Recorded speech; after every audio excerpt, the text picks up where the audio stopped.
രാജാവിന് ഈ ദരിദ്രന്റെ വന്ദനങ്ങൾ. പ്രതിവന്ദനങ്ങൾ. ആരാണ് ഇയാൾ? എന്താണ് ഈ സാധു മനുഷ്യന്റെ ആവലാതി?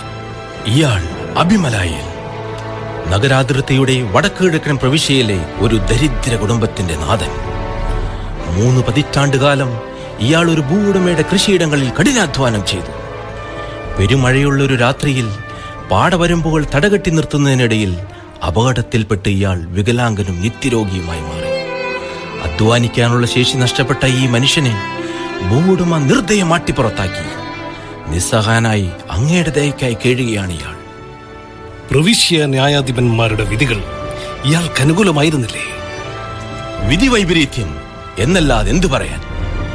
ഇയാളുടെ വാസസ്ഥലമടങ്ങുന്ന പ്രവിശ്യയിലെ ന്യായാധിപൻ ഇയാളുടെ യജമാനൻ തന്നെയാണ്. സൗകര്യപൂർവ്വം അയാൾ പാടില്ല. ശലോമോന്റെ രാജ്യാതിർത്തിക്കുള്ളിൽ ന്യായത്തെ അന്യായമാക്കുന്ന ഒരു ന്യായാധിപനും വേണ്ട. അയാളെ ഉടനടി സ്ഥാനഭ്രഷ്ടനാക്കുക.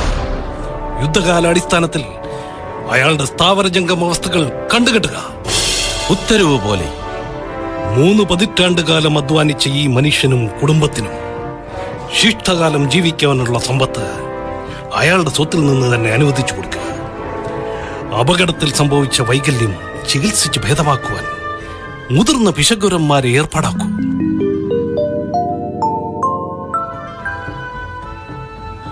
പ്രഭാതവന്ദനം കഴിഞ്ഞ് പ്രാതൽ പോലും കഴിക്കാതെ അങ്ങ് ഈ നീതിപീഠത്തിലേക്ക് കയറിയതാണ്. 100 കണക്കിന് വ്യവഹാരങ്ങൾക്ക് അങ്ങ് പരിഹാരം ഓതിക്കഴിഞ്ഞു. പലതും അതികഠിനമായ കൂനാങ്കുരുക്കുകൾ. ഇനി അല്പ വിശ്രമമാവാം.